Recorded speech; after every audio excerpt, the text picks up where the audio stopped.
හරි. අද අපි කතා කරනවා කළමනාකරණ ගිණුම් කරණයේ ප්‍රධානී නැත්නම් අපිට හදන්න ඕන එක්කෙනෙක් වන ප්‍රශ්න පත්‍රයේ වැටුප් ලේඛනය. වැටුප් ලේඛනය කියලා ගැන කතා කරද්දී ඇයි වැටුප් ලේඛනයක් පිළියෙල කරන්නේ?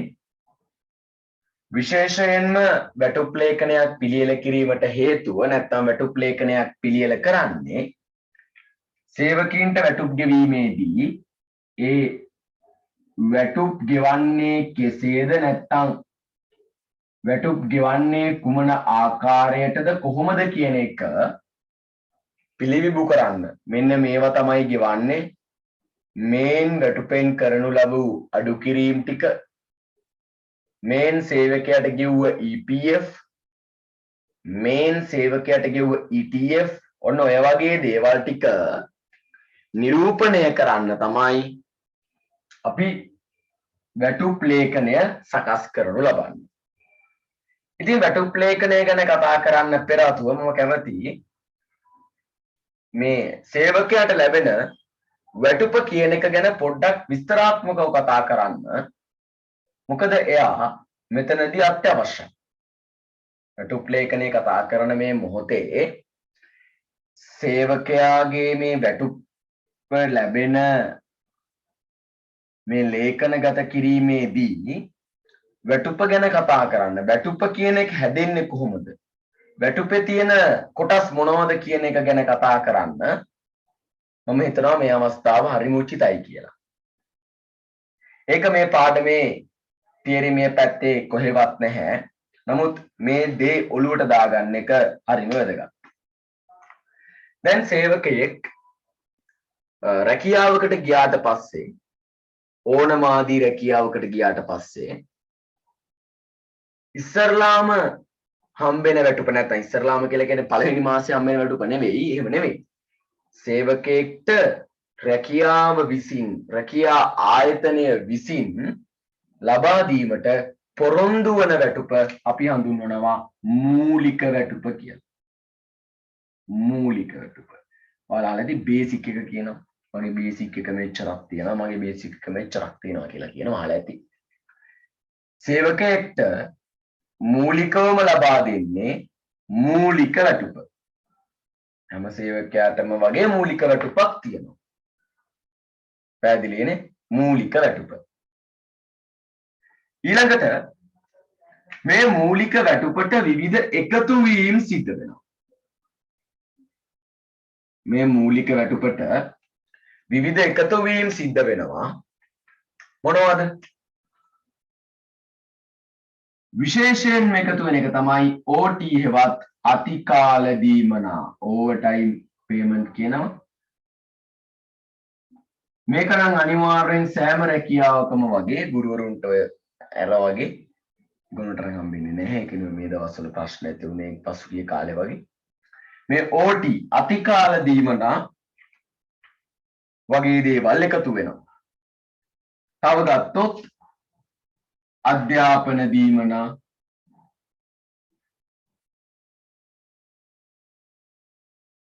තව දුරගමන් දීමනා මෙන්න මේ වගේ විවිධ වූ දීමනා වැටුපට එකතු වෙන්න පුළුවන්. දැන් සාමාන්‍යයෙන් OT කියන එක නැත්නම් අතිකාල දීමනා කියන එක නම් සෑම රැකියාවක වගේ දකින්න ලැබුණට මේ අධ්‍යාපන දීමනා සහ දුරගමන් දීමනා කියන වගේ දේවල් නම් රැකියාවේ රැකියාවට වෙනස් වෙනවා. සාපේක්ෂව ඒ රැකියාවට අදාළ එකතු වීම තියෙනවා. අපිට ගාණේව මොනවද කියලා දෙනම අපිට හරිය පහසුවෙන් තේරුම් ගන්න පුළුවන්. මෙන්න මේ මූලික වැටුපට මේ එකතු වීම ටික එකතු වුණාට පස්සේ ඊට පස්සේ හැදෙන වැටුප් වටිනාකම අපි හඳුන්වනවා දල වැටුප කියලා. දල වැටුප කියලා. හොඳට මතක තියාගන්න මේ වැටුප් තල. දැන් මූලික වැටුප තමයි ඉස්සරලාම හම්බෙන්නේ. ඒකට එකතු වීම ටික වුණාට පස්සේ අපට හම්බෙනවා දල වැටුප. දල වැටුප.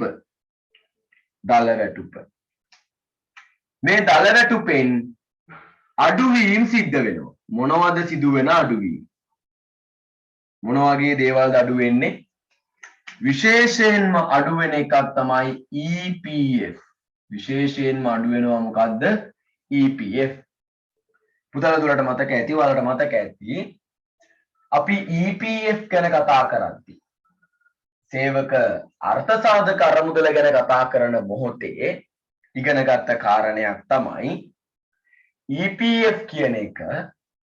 නැත්නම් EPF කියන අරමුදලට දෙන්නෙක් දායක වෙනවා. කවුද දායක වෙන දෙන්න? සේවකයා එයාගේ වැටුපෙන් ප්‍රතිශතයක් ලෙස දායක වෙනවා. සේවකයාගේ වැටුපේ යම් ප්‍රතිශතයක් ලෙස සේවය හෙවත් ආයතනයක් දායක වෙනවා. දැන්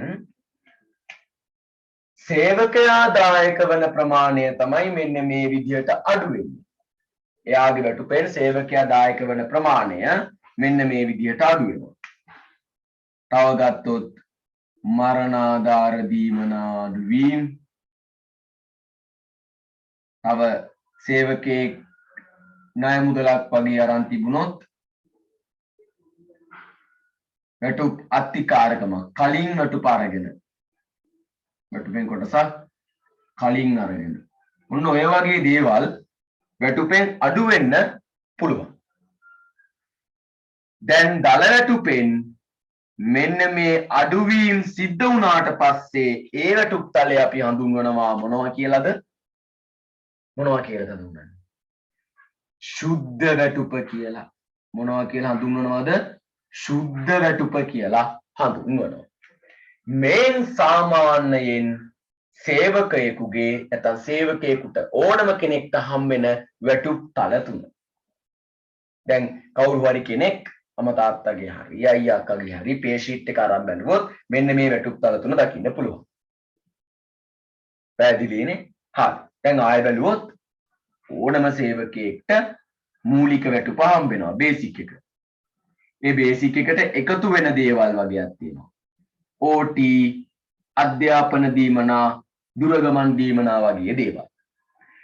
මූලික වැටුපට එකතු වෙන දේවල් ටික එකතු වුණාම ඒ වැටුප අපි හඳුන්වනවා දල වැටුප කියලා. දල වැටුපෙන් අඩුවීම් සිද්ධ වෙනවා. අඩුවීම් සිද්ධ වුණාට පස්සේ මොනවද අඩු වෙන්නේ? සේවකයාගෙන් දායක වන EPF එක මෙයාව ඊළඟට මරණාධාර දීමනාව ණය මුදල් වගේ දේවල් සහ වැටුප්පත්තිකාරම් වගේ දේවල් අඩු වෙනවා. එහෙම අඩුවීම් සිද්ධ වුණාට පස්සේ ශුද්ධ වැටුප හැදෙනවා. මෙන්න මේ තුන් දෙනා නම් හොඳට දැනගන්න කොහොමද වෙන්නේ කියලා. ඊළඟට දැනගත යුතු කාරණේ තමයි දැන් මේ දීමනා දෙන ඒවා මේ අඩු වෙන ඒවා පුතේ හැම රැකියාවකට අනිවාර්යයෙන්ම වෙන්නේ නැහැ. ඒවා අපිට ගානට අනුව සාපේක්ෂව වෙනස් වෙනවා. සාමාන්‍යයෙන් අපිට එකතු කිරීම වල මෙන්න මෙයයි අඩු කිරීම වල මෙන්න මෙයයි නම් අනිවාර්යෙන් දකින්න පුළුවන් කාරණා දෙකක්. ඊළඟට තවත් දැනුම දාගත්තොත් ඔළුවට අමතර දේවල් සේවකයෙක්ට වැටුප විදිහට අතට ලැබෙන්නේ මුදල් වශයෙන් අතට ලැබෙන්නේ මෙන්න මේ වටිනාකම. මේක තමයි සේවකයාට මුදල් වශයෙන් ලැබෙන ප්‍රමාණය. මුදල් වශයෙන් ලැබෙන්නේ. එතකොට ඔයාලට හිතෙන්නේ නැද්ද? නැත්නම් ඔයාලට ප්‍රශ්නයක් එන්නේ නැද්ද? එතකොට අපි අර ආදායම් ප්‍රකාශනයේ සේවක වේතන විදියට හඳුනාගන්නේ මේ වැටුප් තල තුනෙන් මොකක්ද? සේවකීන්ට අපි ගෙවන මූලික වැටුපද, දල වැටුපද, ශුද්ධ වැටුපද? ගොඩක් ළමයි හිතනවා ශුද්ධ වැටුප කියලා. ඒ මේකනේ මුදලින් ගෙවන්නේ. මතක තියාගන්න. කාලච්ඡේදයේ සේවක වැටුප් කියන වියදම විදියට අපි හඳුනාගන්නේ බොහෝ වෙලාවට මෙන්න මේ දල වැටුප. දල වැටුප. මේක තමයි සේවක වේතන කියලා කාලච්ඡේදය හඳුනාගන්නේ. ඒක මෙතනට අදාළ නොවුනට අමතර කාරණයක් හැටියට ඔන්න ඔය දේවල් ටික මතක තියාගන්න. වැටුප් ලේඛනය කතා කරන මොහොතේ මූලික වැටුප්, දල වැටුප්, ශුද්ධ වැටුප් මේ කතන්දරේ කතා කරන්න නැති වුණාට මම මේක කතා කරේ. මේක මෙතනට අවශ්‍යයි. ඒ වගේම තමයි EPF ETF කතන්දරයේදී අවශ්‍යයි. ඒ වගේම ඔය වැටුප ගැන කතා කරද්දී මේ දැනුම තියෙන එක අතිශයින් අත්‍යවශ්‍යයි. අන්නේ කාරණේ හින්දා තමයි මම මේ ලෙස මේතන මේක කතා කරන්න පටන් ගත්තේ. පැහැදිලිද කිව්ව කාරණය? හරි. හරි. මේක කට්ටියම ලියා ගන්න බලන්න මේ වැටුප් තල තුනේ පැහැදිලි කිරීම. මේ වැටුප් තල තුනේ පැහැදිලි කිරීම කට්ටියම ලියා ගන්න.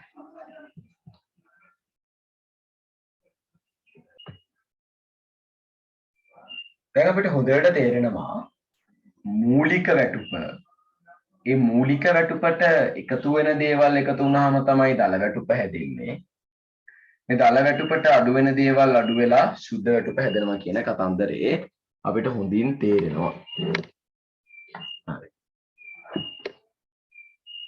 අපි යන් ඊළඟ කතන්දරේට.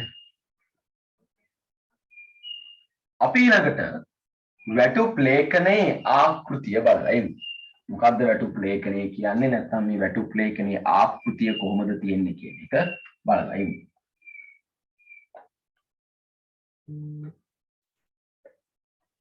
හරි. දාගන්න අනුමානිකාවක් වැටුප් ලේඛන ආකෘතිය.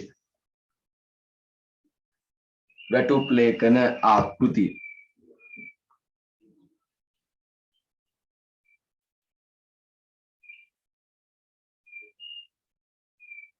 වැටුප් ලේඛන ආකෘතිය.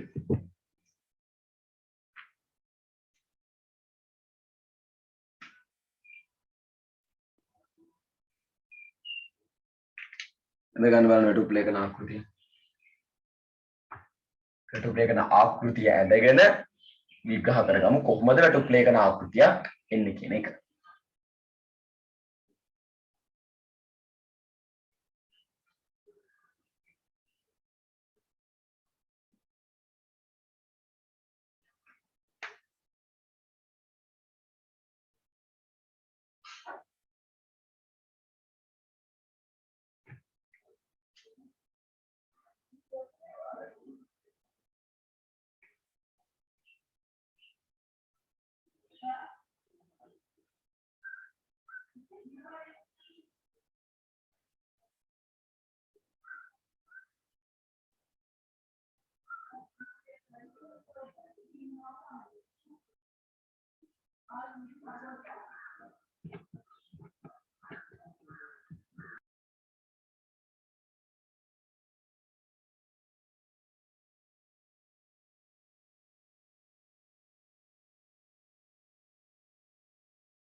හරි.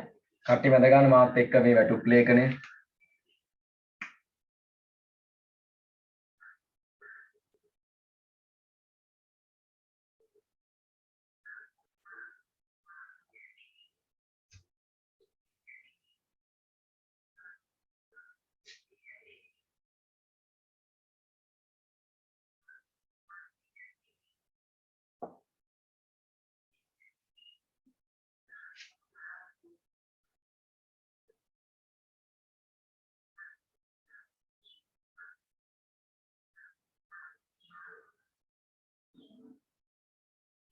සේවකාංකය.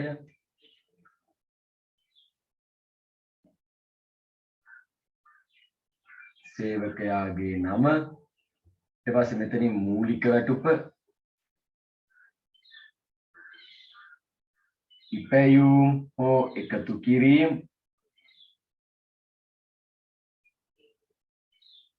ඊළඟට අඩු කිරීම.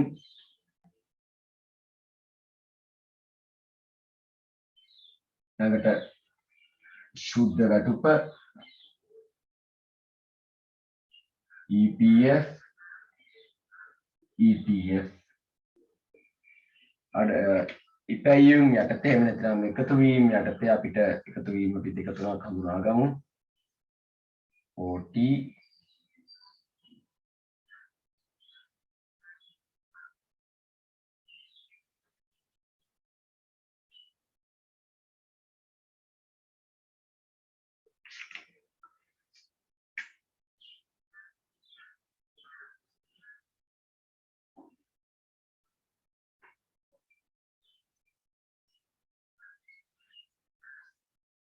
දාල වැටුප නඩු කිරීමට EPF ඊළඟට ණය මුදල් වැටු අත්තිකාරම් මුළු අඩුවීම් සුද්ධ වැටුප EPF ETF මෙන්න මෙහෙම තමයි සේවක වැටුප් ලේඛනයක් අපිට දකින්න ලැබෙන්නේ සේවක වැටුප් ලේඛනයක් අපි නිර්මාණය කරගත යුත්තේ. ඉතින් මේක ආදායම් ප්‍රකාශනය මූලතත්ත්ව ප්‍රකාශනය වගේ හරියටම මෙහෙම ඇඳපන් කියන කතන්දරේ නැහැ. මොකද මේවා ඔයගොල්ලෝ දන්නවා මැනේජ්මන්ට් එකවුන්ටින් පැත්තේ තියෙන මේ කළමනාකරණ ගිණුම්කරණයේ කොටස් නැත්නම් කළමනාකරණ ගිණුම්කරණයේ දේවල් මෙලෙස විය යුතුයි කියන හරිම ක්‍රමේ නෑ. මොකද මේ ප්‍රමිතානුකූල නැති හින්දා හැබැයි සාමාන්‍යයෙන් සේවකයෙක්ගේ වැටුප් ලේඛනය සකස් කරගන්නේ මෙන්න මේ විදිහට. හරි. ඒවා මේ ආකෘතිය ගහගෙන ඇති හින්දා මම මේක නිකන් පොඩ්ඩක් කියාගෙන යන්නම්. අණු අංකය, සේවකාංකය, සේවකයාගේ නම, මූලික වැටුප. ඊට පස්සේ ඒකට එකතු වෙනවා නැත්නම් ඉපැයින් දාලා OT අධ්‍යාපන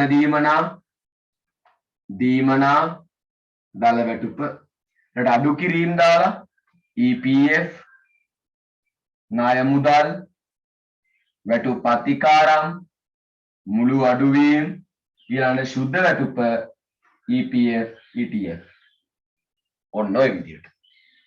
හරි. ඇයි අපි සේවක වැටුප් ලේඛනයක් නිර්මාණය කරගන්නේ? හරි පහසුයේ ප්‍රශ්නේ නම් ඇයි? ඕනම ආයතනයක් සේවකයෙක්ට වැටුප් ගෙවනවා. සේවකීන්ට වැටුප් ගෙවද්දී ඒ වැටුප් ගෙවීම පිළිබඳව තොරතුරු ලබා ගැනීමට තමයි වැටුප් ලේඛනයක් පිළියෙල කරන්නේ. හරි.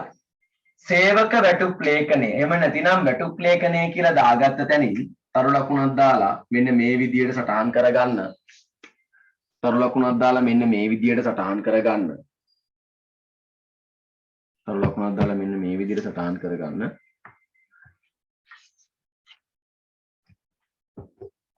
නිශ්චිත කාල සීමාවකට අදාළව නිශ්චිත කාල සීමාවකට අදාළව නිශ්චිත කාල සීමාවකට අදාළව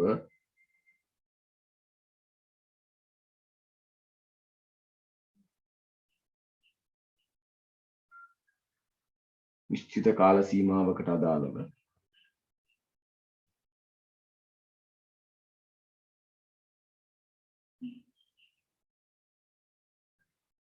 සේවකයන්ගේ මුළු වැටුප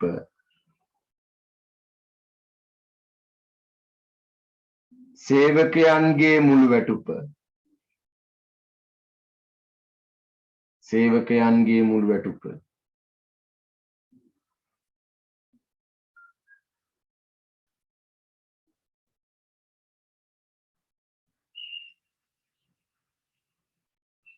සේවකයන්ගේ මුළු වැටුප කමා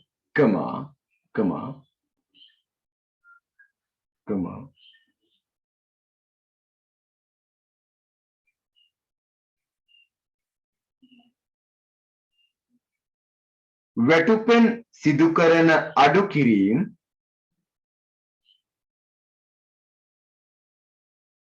වැටුපෙන් සිදු කරන අඩු කිරීම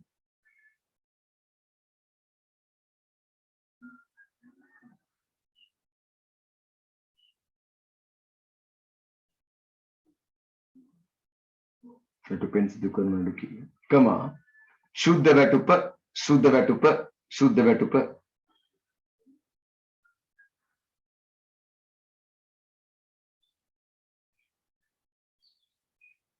සුද්ධ වැටුප කමා අර්ථ සාධක අරමුදලට හා අර්ථ සාධක අරමුදලට හා අර්ථ සාධක අරමුදලට හා සේවා නියුක්ති භාර අරමුදලට सेवा नियुक्ति भार අරමුදලට सेवा नियुक्ति भार අරමුදලට सेवा नियुक्ति भार අරමුදලට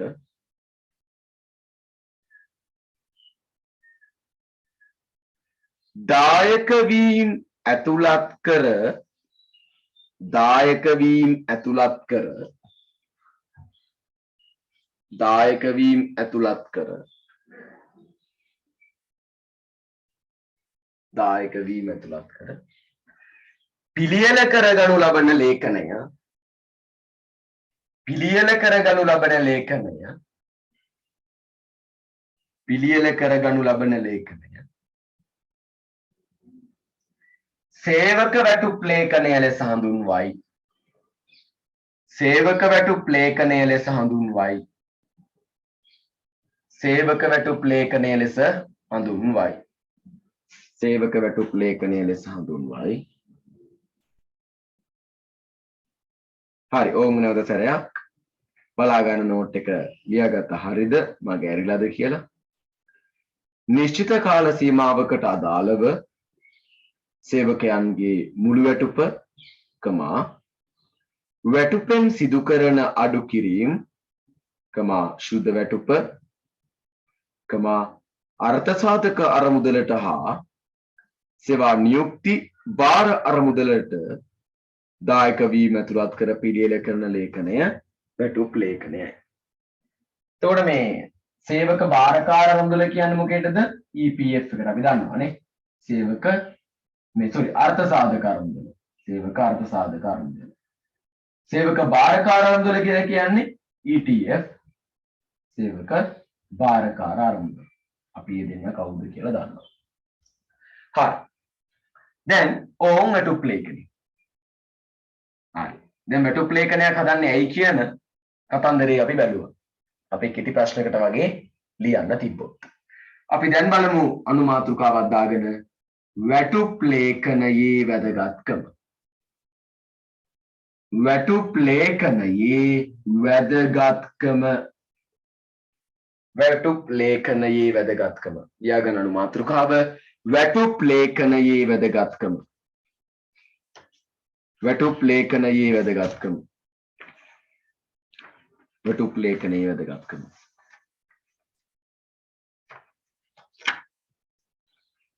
ලියාගන්න. 1 වැටුප් ගෙවූ බවට සාක්ෂියක් වීම. වැටුප් ගෙවූ බවට සාක්ෂියක් වීම. වැටුප් ගෙවූ බවට සාක්ෂියක් වීම. වැටුප් ගෙවූ බවට සාක්ෂියක් වීම.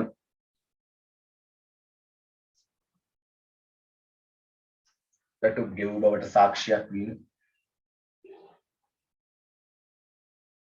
ගෙවූ වැටුප් පිළිබඳව තොරතුරු ලබාගත හැකි වීම. ගෙවූ වැටුප පිළිබඳව තොරතුරු ලබාගත හැකි වීම. ගෙවූ වැටුප පිළිබඳව තොරතුරු ලබාගත හැකි වීම. ගෙවූ වැටුප පිළිබඳව තොරතුරු ලබාගත හැකි වීම.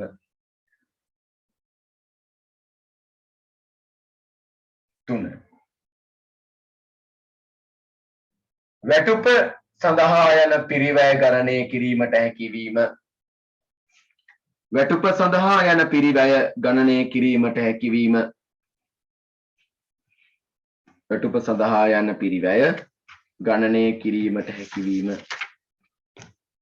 ගණනය කිරීමට හැකිවීම. හරි. ඊළඟට වැටුප් ලේඛනයේ වැදගත්කම විදියට 4ට ලියා ගන්න. සේවකයාට තම වැටුප පිළිබඳ අදහසක් ලබා ගැනීමට. මොකද මේ එයාගේ වැටුප් ලේඛනේ නැත්නම් අපි කියන පේ ෂීට් එක සේවකයාගේ අතට ලැබෙනවා. ඒක බලලා සේවකයාට පුළුවන් වැටුප පිළිබඳව වැටුප් දේවල් පිළිබඳව මොනව ලබා ගන්නද? අදහසක් ලබා ගන්න. ලියා ගන්න. සේවකයාට තම වැටුප පිළිබඳව අදහසක් ලබා ගැනීමට. අදහසක් ලබා ගැනීමට. අදහසක් ලබා ගැනීමට. හරි. ඔන්න ඔය දේවල් තමයි සේවක වැටුප් ලේඛනයේ තියෙන වැදගත් දේවල්. දැන් අපි බැලුවා මොකක්ද සේවක වැටුප් ලේඛනය කියන්නේ? ඇයි ඒක වැදගත් වෙන්නේ කියන කාරණා සියල්ලම පහයි. පැහැදිලි ඇති කියලා හිතනවා. හරි. ඕන් දැන් හොඳට බලා ගන්න විග්‍රහයකට නිරත වෙමු මේ සේවක වැටුප් ලේඛනය පිළිබඳව. එන්න මාත් එක්කම. දැන් මේ සේවක වැටුප් ලේඛනයේ මුල්ම තීරුව වෙන් වෙන්නේ අණු අංක. අණු අංක කියලා කියන්නේ අපි මෙතන දැන් සේවකින්ගේ නම් දාගෙන යන අවස්ථාවේ 1 නිමල් 2 3 අන්න ඔය විදිහට පහළට දාගෙන යන අංකේ. ඒක දාන්න එච්චර දැනුමක් ඕනේ නේ මුල් ඉස්සර ළමයිනුත් ඒක දායි. සේවා අංකය. සේවා අංකය කියලා කියන්නේ අපේ ගානේ අපට දීලා තියෙන සේවකයින්ට ඒ සේවකින්ට අදාළ අංකයක් දීලා තිබ්බොත් අපි ඒක දාගන්නවා.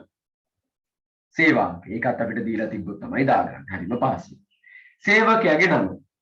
අපි මේ විස්තරේ සටහන් කරන්නේ කාගේද කියන එක තමයි මෙතනින් දාගන්නේ. හිතන්නකෝ අපි කමල්ගේ දාගන්නවා කියලා කමල් කියලා නම දාගන්නවා. ඔන්න එතනින් දැන් තමයි වැටුප් විස්තර ටික දාන්න වෙන්නේ. පළවෙනිම තීරුව වෙන් වෙන්නේ මූලික වැටුපට. මූලික වැටුප. දැන් අපි දන්නවා මොකක්ද මූලික වැටුප කියන්නේ කියලා. බේසික් එක. සමහර ගණන් වල මූලික වැටුප කීයද කියලා අපිට දීලා තියෙනවා. තවත් සමහර ගණන් වල මූලික වැටුප අපි හොයාගෙන දාගන්න වෙනවා. දැන් මෙතනින් මූලික වැටුප දාගත්තට පස්සේ මෙන්න මෙතනින් ඒ මූලික වැටුපට මම මේ රවුම් කරාට වල රවුම් කරගන්න යන්න එපා. මේ මූලික වැටුපට එකතු වෙන දේවල් සටහන් කරනවා. මොනවද එකතු වෙන්නේ? දැන් මම දාලා තියෙනවා ප්‍රධාන වශයෙන්ම OT එකතු වෙනවා. අතිකාල දීමන.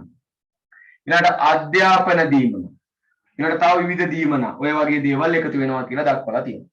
දැන් වැටුප් ලේඛනයේ මේ තීරු ටික තියෙන්න ඕන කියලා නීතියක් නැහැ. දැන් හිතන්නකෝ අපේ ගානේ තියෙන්නේ එකතු වෙන දේවල් ඇටියට OT කියන එක විතරයි කියලා. එහෙනම් ඒකට අදාළ තීරුව විතරක් තිබ්බනම් ඇති. මේවා තියෙන්න ඕනේ නැහැ. මේ දෙන්න විතරක් හිටියනම් ඇති. ඒ කියන්නේ අවශ්‍ය තීරුව විතරක් මේ එකතු කිරීම පැත්තේ ගහගත්තට ගැටලුවක් නැහැ. අදාළ තීරුව ටික විතරක්. අධ්‍යාපන දීමනා වගේව ගානේ නැත්තම් ඒ තීරුව ඕනේ නැහැ. වෙන එකක් නම් ගානේ තියෙන්නේ ඒ තීරුව දෙන්නේ. එයා මෙතනින් එයාගෙනම ලියන්න. එහෙම. හරි. දැන් අන්න ඔය විදිහට එකතු වීම උනාට පස්සේ මේ මූලික වැටුපට මේ එකතු වීම ටික එකතු වෙලා මෙතනින් හැදෙනවා කාවද දල වැටුප. එතනින් හැදෙනවා කාවද දල වැටුප. මේ මූලික වැටුපට මේ තුන් දෙනා එකතු වෙලා. හරි. ඕන් ඊට පස්සේ අඩු කිරීම ටික අඩු වෙනවා. මොනවද අඩු වෙන්නේ දැන්? EPF. දැන් අපි දන්නවා EPF සඳහා දෙදෙනෙක් දායක වෙනවා. එක්කෙනෙක් තමයි සේවකයා. සේවකයා දායක වෙනවා. අනිත් එක්කෙනා සේව්‍ය. අනිත් එක්කෙනා සේව්‍ය. කවුද සේවකයා කියලා කියන්නේ? ආයතනේ වැඩ කරන එක්කෙනානේ. සේවය කියන්නේ ආයතනයේ අයිතිකරු නැත්නම් ආයතනය. හරි. දැන් මේ EPF එකෙන් සේවකයා දායක වන ප්‍රමාණය තමයි මෙන්න මේ EPF කියලා දක්වන්නේ. EPF එකෙන් දක්වන්නේ මොකද්ද? සේවකයාගේ දායකත්වය. හරි. ඒකත් අඩු වෙනවා. ඊළඟට ගානේ දීලා තියෙන දේවල් වලට සාපේක්ෂව කවුරු හරි සේවකයෙක් ආයතනයෙන් ණය මුදලක් කරන් තිබිලා ඒකට කැපෙනවා නම් ඒ ටික කලින් වැටුප අරගෙන නම් වැටුප් අධිකාරම් විදියට ඒ ටික මෙන්න මේ දේවල් අඩු වෙලා මේ තුනේ එකතුව මෙතනට ගන්නවා. මේ තුනේ එකතුව මෙතනට ගන්නවා. හරි. දැන් මෙතන තියෙනවා මුළු අඩු කිරීම වටිනාකම. දල වැටුපෙන් මේ අඩු කිරීම ටික අඩු වෙලා මේන් මෙතනට කවුරු වෙනවද? ශුද්ධ වැටුප එනවා. දැන් බලන්න. මූලික වැටුප ආවා. ඒකට දේවල් ටික එකතු වෙලා දල වැටුප ආවා. දල වැටුපෙන් මේ අඩු කිරීම ටික අඩු වෙලා ශුද්ධ වැටුප ආවා. ඔය තුන ගත්ත හැටි තේරුණා. ඊළඟට තවත් තීරු දෙකක් තියෙනවා EPF සහ ETF කියලා. දැන් ළමයින්ට තියෙන ප්‍රශ්නයක් තමයි අඩු කිරීම chart එකේ මෙතනත් EPF කියලා තීරුවක් තියෙනවා. මෙතනත් EPF කියලා ප්‍රධාන තීරුවක් තියෙනවා. මතක තියාගන්න. මෙතන මේ EPF කියන ප්‍රධාන තීරුවෙන් දාන්නේ දැන් අපි දන්නවානේ EPF සඳහා දෙන්නෙක් දායක වෙනවා. එක්කෙනා සේවකයා අනිත් එක්කෙනා ආයතනය. සේවකයා දායක වන වටිනාකම අපි මෙතනින් දාගත්තා. අතනින් දාන්නේ ආයතනය හෙවත් සේවයා දායක වන වටිනාකම. මේ තීරුවට ගේන්නේ මොනවද? ආයතනය දායක වන වටිනාකම. හරි. ඊළඟට ඒ සේවකයාට දරූ ETF ප්‍රමාණය මෙතනින් දානවා. ETF තීරුව. ඒක නම් දායක වෙන්නේ ආයතනය විතරක් හින්දා ආයතනයේ අර 100% වටිනාකම මෙතනට ගෙනල්ලා දානවා. ඔන්නෝම තමයි සේවක වැටුප් ලේඛනය පිළියෙල කරන්නේ. සේවක වැටුප් ලේඛනය. ඉතින් අර ආදායම් ප්‍රකාශ, මූල තත්ත්ව ප්‍රකාශ වගේ දේවල් හදලාව මිනිස්සෙක්ට මේක අතිශය පහසුයි. මොකද දීලා තියෙන තොරතුරු ටික නිවැරදිව තේරුම් අරන් තැන් තැන් වලට දාගෙන යන්නයි තියෙන්නේ. මූලික වැටුපට එකතු කිරීම ටික දාලා වැටුප හදාගෙන ඒකෙන් සමස්ත අඩු කිරීම ටිකෙන් සුද්ධ වැටුප හදන්න විතරයි තියෙන්නේ. මතක තියාගන්න EPF තීරු දෙක. මේ EPF තීරුවෙන් සේවකයාගේ දායකත්වයත් මේ EPF තීරුවෙන් ආයතනයේ දායකත්වයත් නිරූපණය කරනවා. දැන් මම හිතනවා සේවක වැටුප් ලේඛනය හොඳින් තේරෙන්නේ නැති කියලා. හරි. සේවක වැටුප් ලේඛනය හොඳින් තේරෙන්න අපි ගානකට යමු. ලියා ගන්න මෙන්න මෙහෙම. රනිල් අනිල් සහ සුනිල් රනිල් අනිල් සහ සුනිල්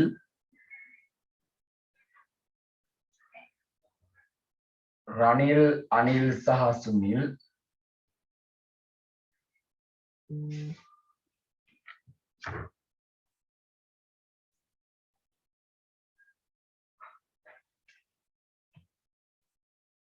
ආයතනයක සේවකයන් තිදෙනෙකි ආයතනයක සේවකයන් තිදෙනෙකි ආයතනයක සේවකයන් තිදෙනෙකි ඔවුන්ගේ වැටුප් පිළිබඳව විස්තරය ඔවුන්ගේ වැටුප් පිළිබඳව විස්තරය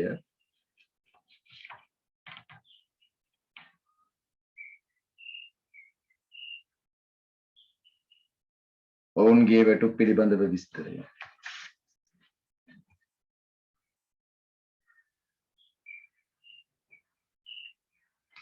පහත දැක්වේ.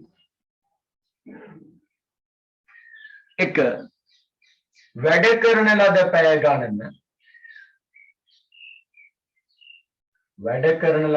ගණන මේ chart එක දාගන්න. සේවකයාගේ නම රනිල් අනිල් සුනිල් සතියේ පැය ගණන සහ සති අග පැය ගණන විදිහට.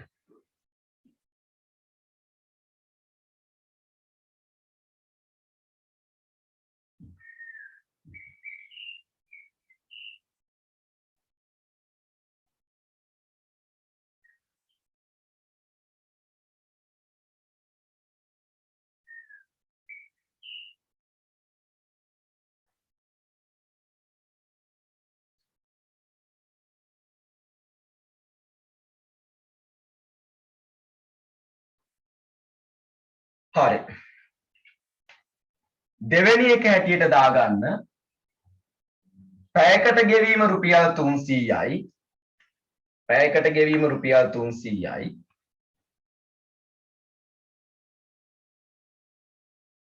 සති අග පැය සඳහා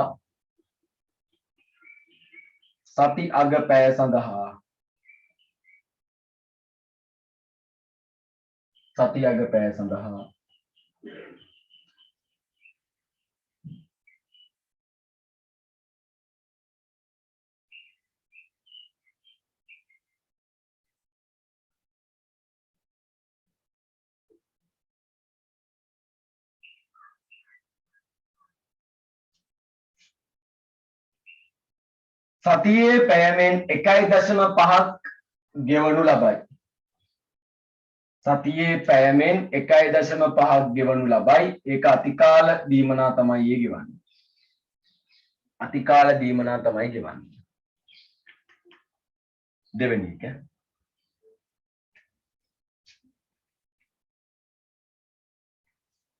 ඊළඟ තුන්වෙනි කරුණ හැටියට ලියා ගන්න.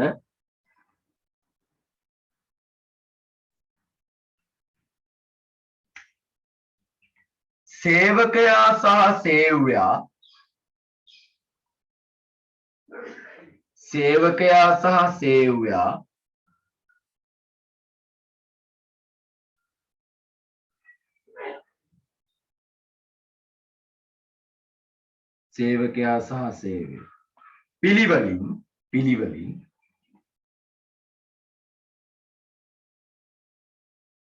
පිළිවෙලින්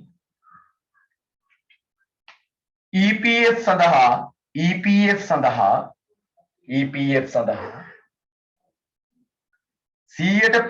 සහ 110 ලෙස දායක වෙයි. 115 සහ 110 ලෙස දායක වෙයි.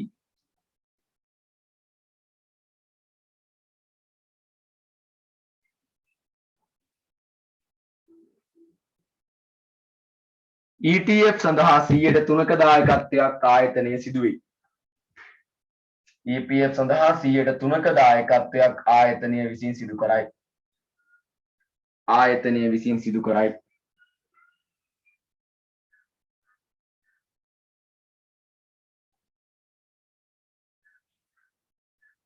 හරි. ඊළඟට හතරවෙනි එක නැත්නම් හතරවෙනි තොරතුරු හැටියට දාගන්න අඩු කිරීම කියලා.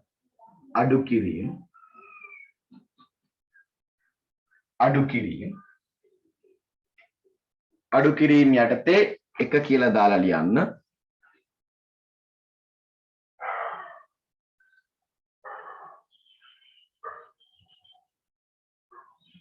සුබසාධක අරමුදලට සතියක සේවක දායකත්වය සුබසාධක අරමුදලට මාසික සේවක දායකත්වය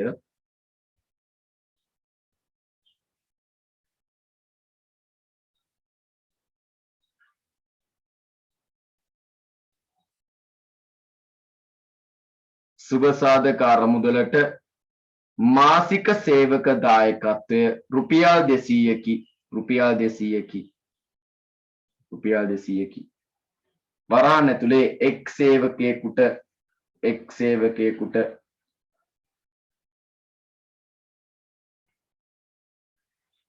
දෙක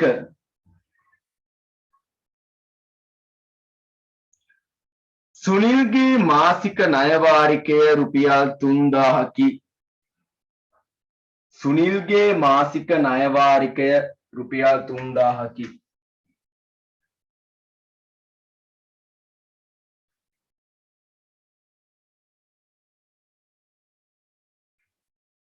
සුනිල්ගේ මාසික ණය වාරිකය රුපියල් 3000කි. හරි. වැටුප් ලේඛනය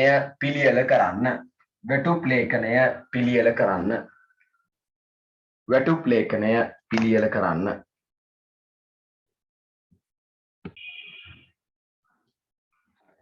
ඉස්සෙල්ලා මේ ටික නම් කරගෙන ඉමු. අණු අංකය, සේවකාංකය, සේවකයාගේ නම, එතනින් දාමු මූලික වැටුප,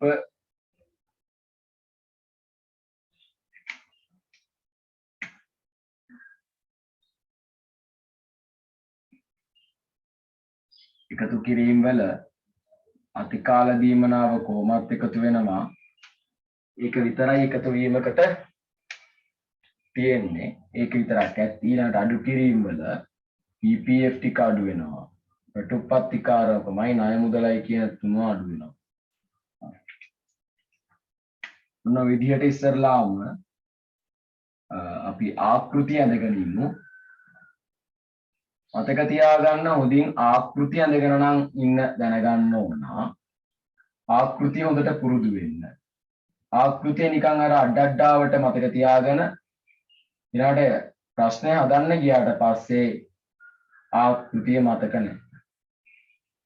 එහෙම කරගන්න යන්න එපා. අනිවාර්යෙන් ආකෘතිය මතක තියාගන්න. හරි. දැන් බලමු. මේ තොරතුරු ටික දාගෙන යන්න තියෙන්නේ සේවකයෝ ඔක්කොම. රනිල් ඉන්නවා. අනිල් ඉන්නවා. සුනිල් ඉන්නවා. හරි. දැන් මූලික වැටුප. හරි ඉස්සරලාම අපි මූලික වැටුප හොයලා යමු. ඔබට මෙතන දෙනවා සතියකට නැත්තම් වැටුපට ගෙවන්නේ කොහොමද කියලා. පැයකට ගෙවි. සතියේ පැයකට ගෙවනවලු රුපියල් 300ක්. එක සතියක පැය 40ක් වැඩ කරලා තියෙනවා. නම් ඒ පැය 40 වගේ 300ක් ගෙවනවා සතියකට මාසයකට හොයන්න. ඒක 12න් ගුණ කරා නම් හරි. බැලුවොත් එහෙම 12 නෙමෙයි 4 නේ. සති 4 නේ මාසෙට තියෙන අවුරුද්දක්. හරි. කොහොමද එන්නේ එතකොට? 40 300න් ගුණ කරලා 4න් වැඩි කරපුවාම මූලික වැටපෙනවා රනිල්ගේ 48000ක් විදියට. හරි. මූලික වැටුව අපි දාගමු. රනිල්ගේ 48000යි. අනිල්ගෙත් එහෙමයි. 48000යි. සුනිල්ගෙත් එහෙමයි 48000යි. හරි. ඊළඟට දැන් අපි සතියේ පැය ගණන දාගත්තා. සති අග පැයක් අතිකාල දීමනාලු ගෙවන්නේ එක පැයකට ගෙවනවලු සතියේ පැයක ගෙවීම වගේ 1.5 කොහොමත් නීති අනුවත් එක රේට් එකකට සාමාන්‍ය රේට් එකකට ගෙවනවට වඩා 1.5 1.5 තමයි වැඩිවීම සිද්ධ වෙන්නේ. හරි. අනිල්ට මූලික වැටුපක් නැත්නම් OT ගෙවීමක් කරන්නේ නැහැ. එයාට මොකද සතියක වැඩ කරලා නැති හින්දා අනිල් සතියක පැය 10ක් වැඩ කරලා තියෙනවා. පැය 10යි වැඩ කරලා තියෙන්නේ. එහෙනම් පැය 10 ඒවා කීයද? දැන් 300 වගේ 1.5ක් ගෙවනවා එතන. 300 වගේ 1.5ක් කියලා කියන්නේ 450. එහෙනම් පැය 10 ඒවා 450යි. පැය 10 ඒවා කීයක් ගෙවනවද? 450ක් ගෙවීම සිද්ධ කරනවා. හරි. 10 450 කීයද? 4500යි. මේ සතියකටනේ. එහෙනම් මාසෙට බලන්න මේක 4ෙන් ගුණ කරන්න ඕන. 4500 කීයද? 18000. OT 18000යි. ඊළඟට සුනිල්ට සුනිල්ගේ ගෙවීම එයාට පැය 20යි 450 ගානේ 20ක් සතියට එනවා මාසෙට බලන නම් 4ෙන් ගුණ කරන්න ඕන 20 ගුණ කිරීම 450 ගුණ කිරීම 4 36000යි එහෙනම් මෙතනින් එනවා කීයද 36000ක් හරි දාල වැටුප බලමු 48000ට මෙහා එකතු වුණාම 48000යි එතන මුකුත් නැති හින්දා 48000ට 18000ක් එකතු වුණාම කීයද 48000ට 18000ක් 66000යි ඊට 48000ට 36000ක් 84000යි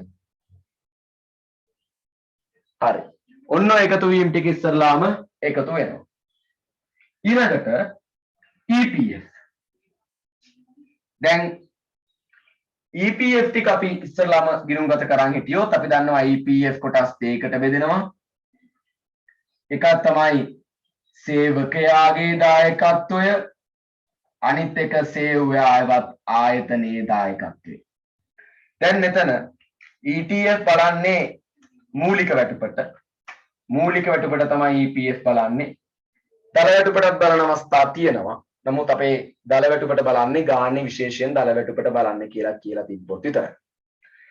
සේවකයා ETF සඳහා 115ක් දායක වෙනවා. සේව්‍යයා ETF සඳහා 110ක් දායක වෙනවා. හරි. සේවකයා 48000 ගුණ කිරීම 100ට කීයද? 15. කීයක් දායක වෙනවද? 0.2ට 0.2 කැපුණා. 485. 485ක් නේ. කීයක්ද? 7200ක්. 7200ක්.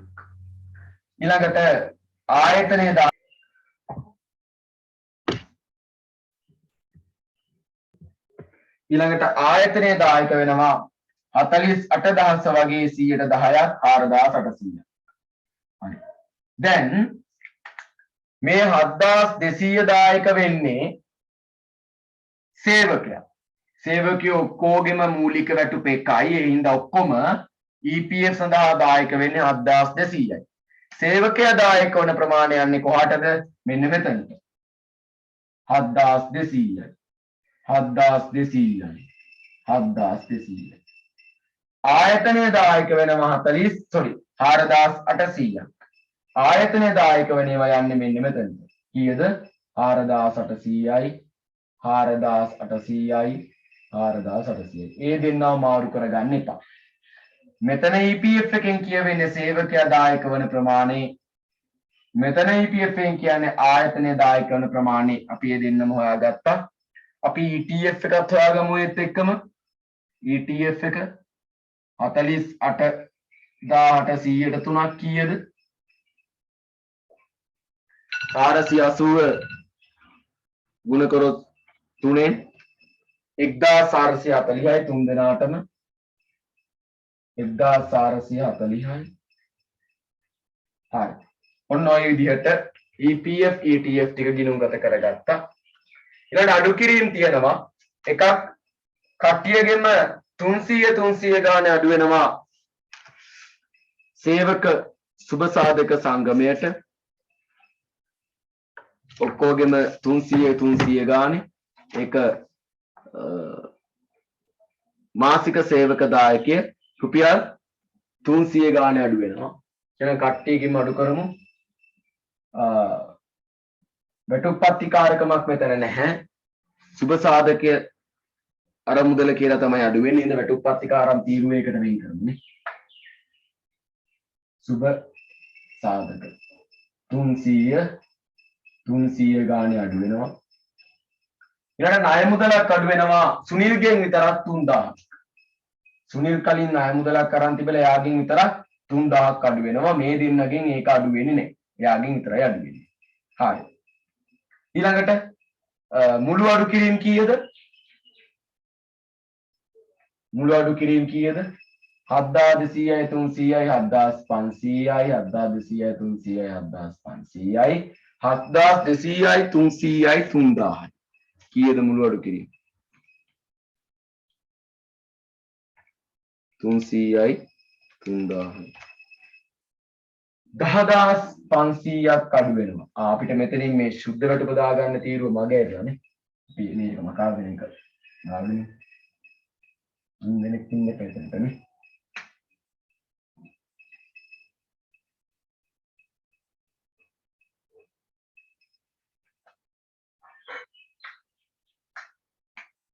සුද්ධ වැටුප EPF EPF කීයද? 4800 ගානේ තුන් දෙනාටම යනවා. අරක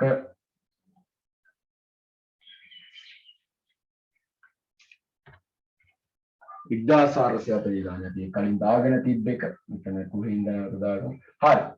දැන් සුද්ධ වැටුප කීයද? දාල වැටුප 48000යි. ඒකෙන් අඩු වෙන්න ඕන 7500ක්. කීයද? 7800න් 48000න් 7500ක් අඩු වෙද්දී රනිල්ගේ සුද්ධ වැටුප වෙනවා 40500ක්. ඒ සතේමයි අනිල්ටත් නෑ අනිල්ට දල වැටුප 66000යි.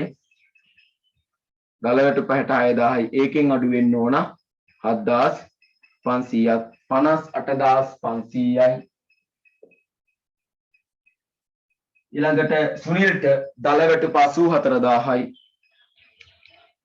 ඒකෙන් අඩු වෙන්න ඕන 10500ක් 73500. ඕන් ඔය විදිහට තමයි වැටුප් ලේඛනය පිළියෙල කිරීම සිද්ධ කරන්නේ. හරි.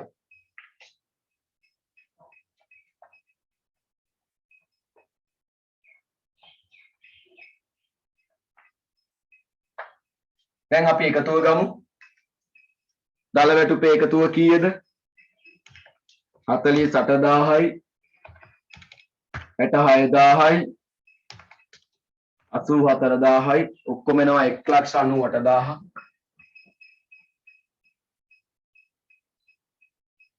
මේවත් ගත්තොත් 48000 ඒවා තුනක්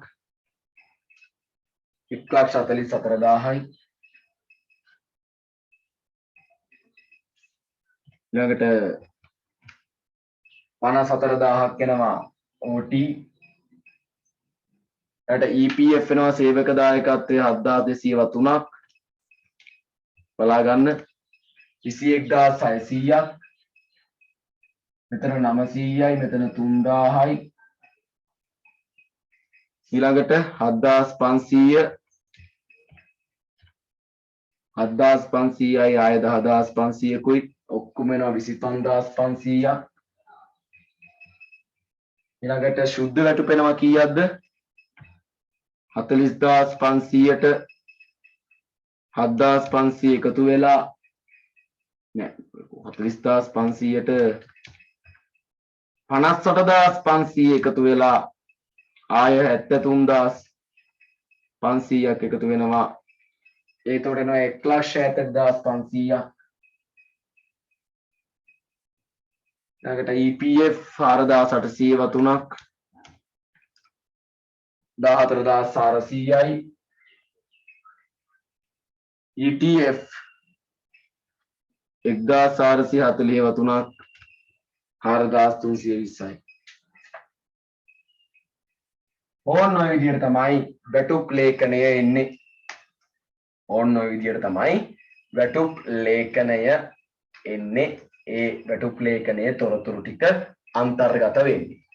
මම හිතනවා පැහැදිලි වෙන්නේ නැති කියලා වැටුප් ලේඛනයේ තොරතුරක් එන හැටි කොහොමද වැටුප් ලේඛනයේ තොරතුරක් දාන්නේ කියන කතන්දරය.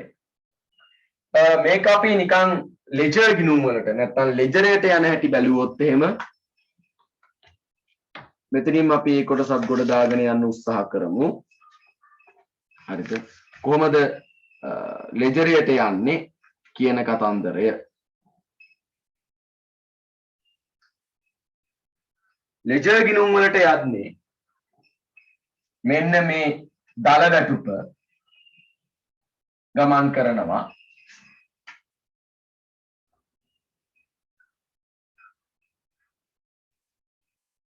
සේවක වේතන ගිණුම හර වෙලා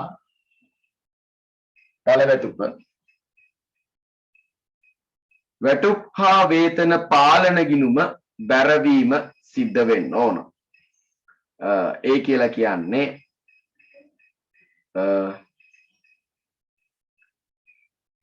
සේවකයාගේ ගිණුම හර වෙනවා ඊළඟට වැටුප් හා වේතන පාලන ගිණුම බැරවීම සිද්ධ වෙනවා. ඒකින් එක්කෙනාගේ ඒ විදිහට සිද්ධ වෙනවා. අපි බලමු ditth සටහන දාගන්න දල වැටුප ditth සටහන දාගන්න දල වැටුප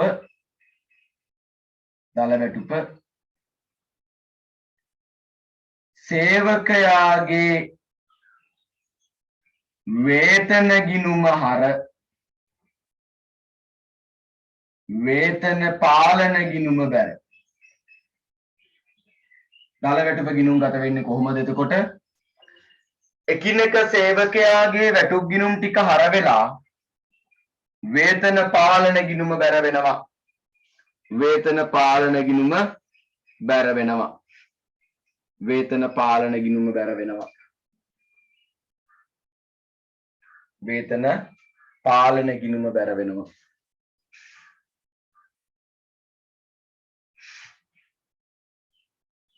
හරි. අපි EPF ETF ගිණුම් කියන්නේ කොහොමද කියලා එකේ අදියරේදී EPF ETF කියලා පිළිවෙලදී කතා කරා. මේක තමයි අපිට මෙතනදී ආව සුවිශේෂී අවස්ථාව කතා කිරීමට ආව.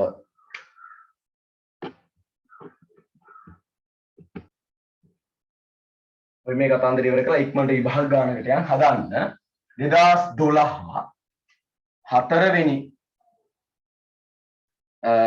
ප්‍රශ්නේ ආ කොටස ඉක්මනින් හද 2012 4වෙනි ප්‍රශ්නේ ආ කොටස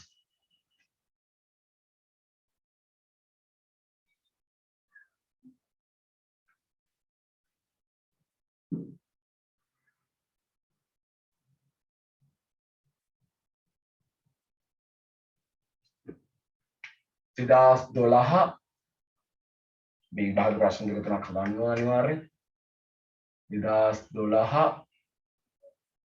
4වෙනි ප්‍රශ්නේ ආ කොටස හදන්න. හරි ඉක්මන් කරන්න බලන්න. 2012 4වෙනි ප්‍රශ්නේ ආ කොටස. හරි අපි 2012 ගාන සාකච්ඡා කරමු.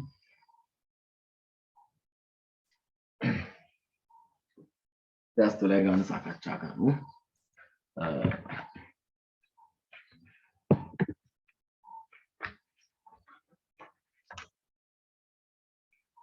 බලමු 2012 ගාන මොකක්ද කියන්නේ කියලා. 2012 ගාන වගේ ගානක් විභාගයට එන්න ඉඩ තියෙනවා.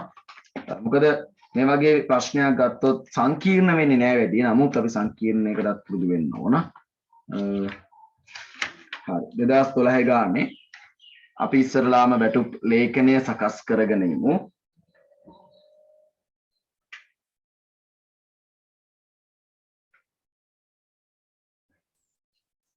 වැටුප් ලේඛනය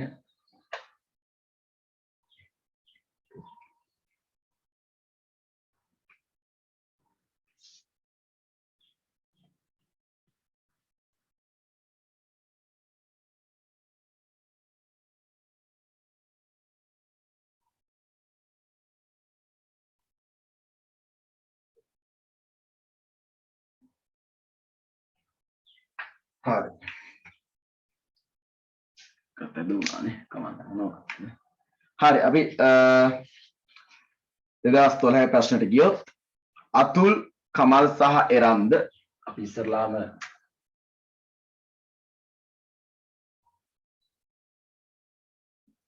සේවකයන්ගේ නම් දාගෙන ඉමු. සේවක අංක නැහැ. එහෙනම් අණු අංකය සේවකයාගේ නම මූලික වැටුප ඉපැයීම් නැත්නම් එකතු වීම බලමු මොනවද තියෙන්නේ කියලා. ඊට පස්සේ අඩු වීම බලමු මොනවද තියෙන්නේ කියලා. ශුද්ධ වැටුප EPF සහ ETF. හරි බලමු අතුල් කමල් සහ එරන්ද. අතුල කමල් එරන්ද 1 2 3. හරි අතුල කමල් සහ එරන්ද සමාගමක සේවකයන් තිදෙනෙකි. ඔවුන්ගේ වැටුප් සම්බන්ධව 2012 මාර්තු මාසය සඳහා පාත තොරතුරු ලබා දී ඇත කියලා අපිට තොරතුරු ලබා දෙනවා. වැඩ කරන ලද පැය ගණන අපේ කලින් හදුවා වගේම කතන්දරයක් තමයි තියෙන්නේ. පොඩි ගානක් තමයි වෙනස් වෙලා තියෙන්නේ. හරි. එතකොට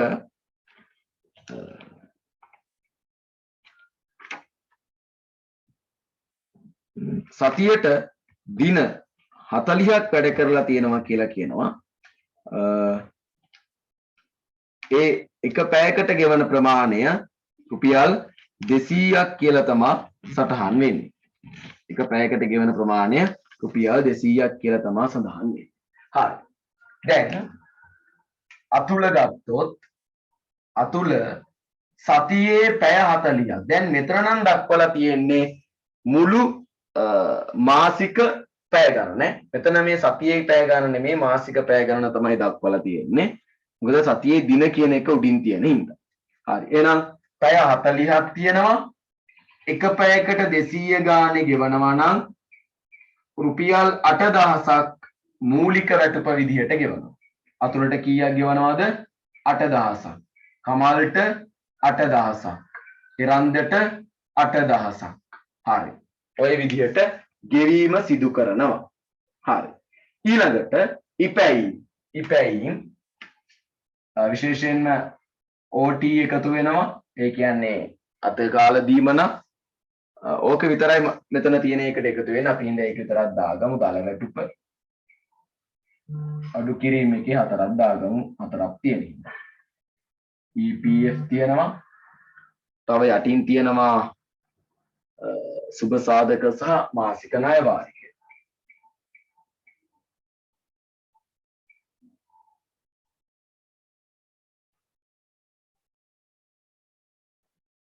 හරි. දැන් මේ ඔක්කොටම 8000 ගන්න දාගත්තා. මොකද ඔක්කොම වැඩ කරලා තියෙන සතියේට පැය 40ක් ඉඳලා. ඊළඟට අතුල OT කරලා නැහැ. කමල් OT පැය වැඩ කරලා තියෙනවා 10ක්. ඒ OT එක පැයකට සතියේ දිනක පැයෙන් 2.1ක් ඒ කියලා කියන්නේ 200 වගේ 1.5ක් ගෙවනවා. 200 වගේ 1.5ක් කියලා කියන්නේ එක OT පැයකට ගෙවන රුපියල් 300ක්. එහෙනම් කමල් පැය 10ක් වැඩ කරලා තියෙනවා. ඕවර් ටයිම් නැත්නම් අති කාල එක පැයක් 300 ගානේ එයාට මාසෙට හම්බ වෙනවා රුපියල් 3000ක්. හරි. ඊළඟට එරන්ද එයා OT වැඩ කරලා තියෙනවා රුපියල් පැය 20ක් රුපියල් 300 ගානේ. එතකොට කීයක්ද? 320ක් රුපියල් 6000ක් එයාට OT ලෙස ලැබෙන්න ඕන. හරි. ඔන්න ඔය විදිහට තමයි අපි මුල් ටික හොයාගත්තේ. දැන් අපිට ගානේ මූලික වැටුප මෙච්චරයි, දල වැටුප OT මෙච්චරයි කියලා නේ අපි හොයාගත්තා. නේ? හරි. එහෙනම් දල වැටුප කීයද? අතුලගේ 8000යි, කමල්ගේ 8000යි 3000යි 11000යි, ඉරන්දගේ 8000යි 6000යි 14000යි. අපි එකතුවත් අරගෙන මේ වගේ ඒකට ලේසි.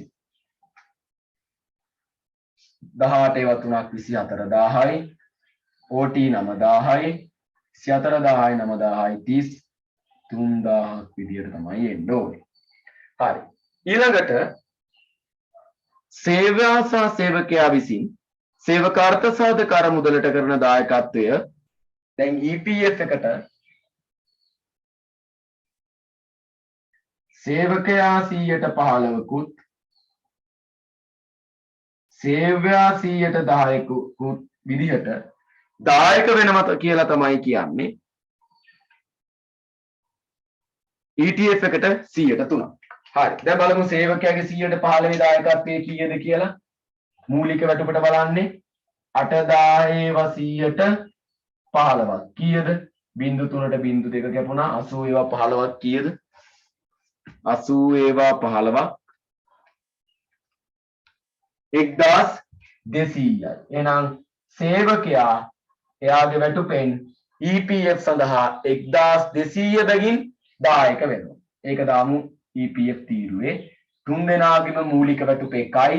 හින්දා එකම ප්‍රමාණයක් තමයි EPF සඳහා දායක වෙන්නේ 1200යි. 1203ක් 3600යි. හරි.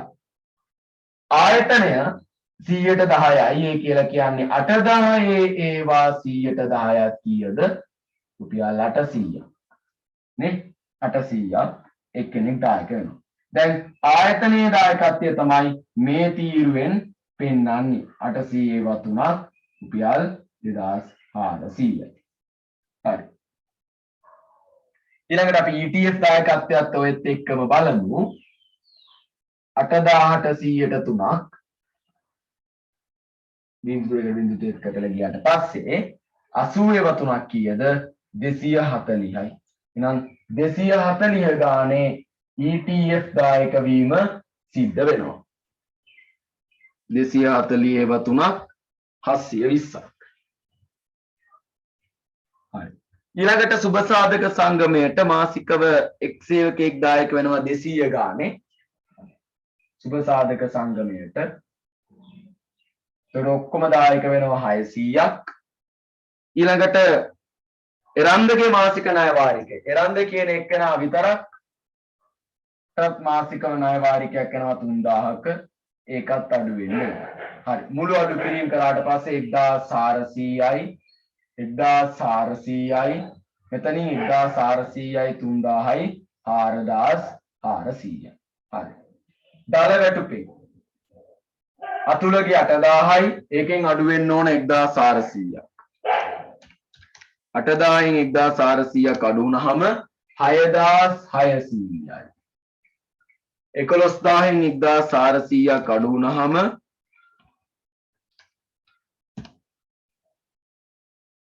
11000න් 1400ක් අඩු වෙනවා 9600යි. 14000න් 4400ක්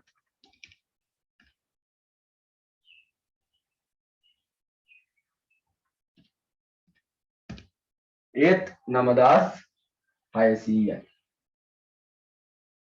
බලමු මේ ටික 14000න් 4400ක් අඩු වුණාම 9600යි. ඒ ගාන අඩු වෙනවා. එතකොට ඒක තුනේ එකතුව ගත්තොත් 6600යි 9600යි ආය 9600යි 25800යි. අඩු කිරීම වල එකතුවත් අරගෙන දාගමු 1400යි ආය 1400යි 4400යි ඔක්කොම 7200. ඔන්න ඔය විදිහට අඩුවීම් අපි වැටුප් ලේඛනය සකස ගත්තා. හරිම ලේසි වැටුප් ලේඛනය සකස ගන්න. ඒ තැන් තැන් වලට යන දැනුම තිබ්බනම් ඒ අදාළ දේවල් හොයාගෙන ඒ විදිහට අපිට ස්ථානගත කිරීම කරගන්න තිබ්බා. දැන් අපි බලමු ඒ තැන් කොහොමද ගිණුම් වලට ගෙනියන්නේ කියලා. මොකද අපෙන් මෙතන ගිණුම් ඉල්ලලා තියෙන හින්දා.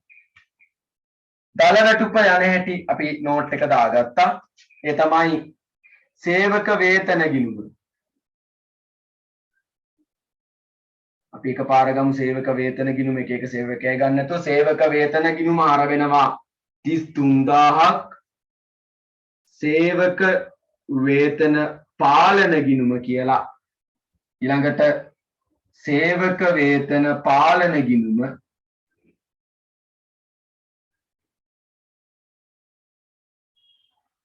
බැර වෙනවා 33000ක්. මොනවා කියලාද?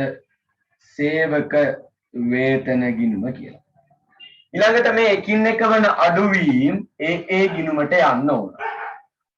හරි. EPF ගිණුම. EPF එකේ කොහොමද එන්නේ? සේවක වේතන ගිණුම හර වෙනවා ගෙවිය යුතු EPF කියලා. කීයක්ද? 3600ක්. ගෙවිය යුතු EPF ගිණුම බැර වෙනවා 3600ක්. මොනවා කියලාද? වැටුප් පාලන ගිණුම කියලා. හරි. ඊළඟට යාව දාගත්තා. සුබ සාධක සංගමේ 600ක් මෙතනින් හර වෙන්න ඕන. සුබ සාධක ඊළඟට සුබ සාධක ගිණුම මොකද වෙන්නේ? බැර වෙනවා. ණය වාරිකේ බැර වෙනවා 3000ක්. මෙතනින් ණය වාරිකය කියලා හර වෙනවා 3000ක්. හරි. ඊළඟට මේ ටික තොරතුරු ටික හරි. මේ වැටුප් පාලන ගිණුම තුලණය කරාට පස්සේ 33000යි 33000යි ඊළඟට අපිට එනවා මෙතනට 25800ක්. අපි ඒක දාගන්නවා මුදල් කියලා. ඇයි?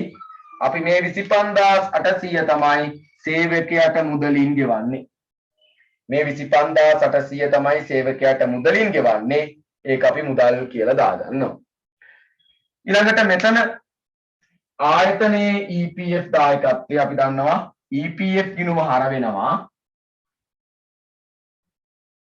ගෙවිය යුතු EPF කියලා 2400ක්. ගෙවිය යුතු EPF ගිණුම බැර වෙනවා EPF ගිණුම කියලා 2400ක්. මෙයා තුලණය කරද්දී 6000යි 6000යි ඊළඟට පාගේ 6000යි කියලා ඉතරහට යනවා ගෙවිය යුතු EPF ගිණුම. ඔන්න ඔය විදිහට තමයි EPF කතන්දරේ එන්නේ. ETF උත් එහෙමයි. ආයතනයේ ගෙවිය යුතු මේ ETF 720 ETF ගිණුම හර වෙනවා 720යි කියලා ගෙවිය යුතු ETF ඊළඟට ගෙවිය යුතු ETF ගිණුම බැර වෙනවා 720ක් මොනවා කියලාද ETF කියලා. ඊළඟට 720 වෙන තුරණය වෙලා පාගේ කියලා 720ක් එනවා. ඔන්න ඕක තමයි කතන්දරේ වෙන්නේ. හරි. මේ ගිණුම් වලට එන හැටි මම හිතනවා පැහැදිලි වෙන්නේ නැති කියලා. ඒ ටික සටහන් කරගන්නවා නම්. හරි. ඔන්න ওই විදිහට වැටුප් ලේඛන කතන්දරේ අපි කතා කරා. ඒක ගිණුම් වලට ගෙනියන්නේ කොහොමද කියන එකත් බලන ගමන්.